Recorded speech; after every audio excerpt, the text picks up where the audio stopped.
আসসালামু আলাইকুম, welcome to my channel. আশা করি সবাই ভালো আছেন, সুস্থ আছেন। আমার ভিডিওটি পুরোটাই দেখবেন।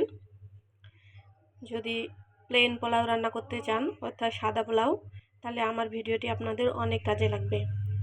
তো এখানে আমি পোলাওর চাল ধুয়ে ঝেড়ে নিয়েছি, পানিটা ঝরিয়ে নিয়েছি। তো আপনারা অবশ্যই আমার চ্যানেলটিকে লাইক, কমেন্ট, শেয়ার করবেন, সাবস্ক্রাইব করবেন। যারা করেছেন তাদেরকে অসংখ্য ধন্যবাদ। পরবর্তী ভিডিও পাওয়ার জন্য নোটিফিকেশন বাটনটিতে ক্লিক করে রাখবেন।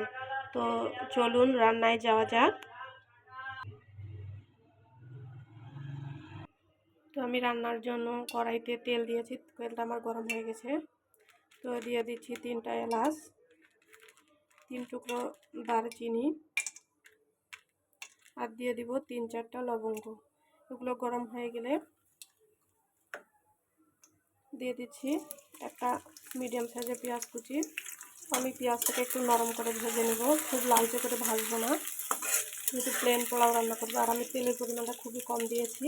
আমি আধা কেজি চাল নিয়েছি, অর্থাৎ আমার একটা মগ আছে, সেটা দিয়ে আমি 3 পট নিয়েছি।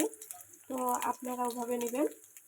আর আমি যেহেতু সাদা প্লেন পোলাও রান্না করবো, অনেকের কাছে এটা ভালো লাগে, তো আমার রেসিপিটা সবারই কাজে লাগবে। আপনারা দেখতে থাকুন, পুরো ভিডিওটি নরম হয়ে পর্যন্ত ভাজতেছি।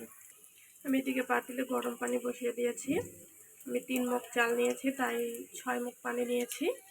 পানিটা গরম হোক, এদিকে আমি চালটা ভাজতে থাকি। আমার পেঁয়াজটা নরম হয়ে গিয়েছে, এখন আমি দিচ্ছি চালটা দিয়ে দিয়েছি। এবার দিয়ে দিচ্ছি 1 চামচ আদা রসুন বাটা। আপনারা ওইভাবে দিবেন, আগে দিয়ে দিলে একটু পড়া পড়া হয়, তখন পোলাওয়ের কালারটা অন্যরকম আসে। তো আপনারা এই চালটাকে প্রায় 15 থেকে 20 মিনিট ভিজিয়ে রাখবেন, তাহলে পোলাওটা অনেক মজা হয়। যদি সম্ভব না হয় তাহলে 10 মিনিট আগে ভিজিয়ে রাখবেন, পরে ঝেড়ে নেবেন। আমি এখন সুন্দর করে ভেজে নিচ্ছি। তো চালটা ভেজে নেওয়া হয়ে গেছে, 4-5 মিনিট ভেজে নিয়েছি। এবার দিয়ে দিচ্ছি পানি।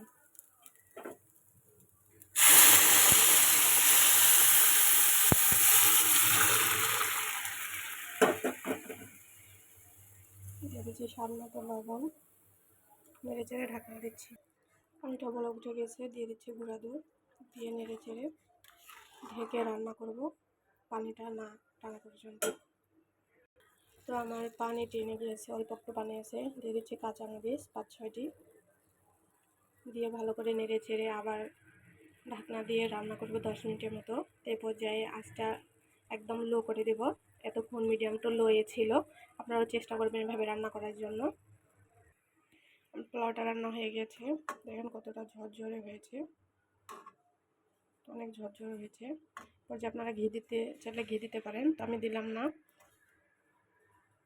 এভাবে আপনারা রান্না করবেন, অবশ্যই পোলাওটা অনেক ভালো হবে খেতে। প্লেন পোলাও ভাতের মতোই, অনেকে এটা পছন্দ করে। আপনারাও চেষ্টা করবেন রান্না করার জন্য। তো অবশ্যই শেষের দিকে একদম লো হিটে রান্না করবেন, আর পুরো রান্নাটি মিডিয়াম টু লো হিটে করবেন। আজকে এ পর্যন্তই, ভালো থাকবেন, সুস্থ থাকবেন। আসসালামু আলাইকুম।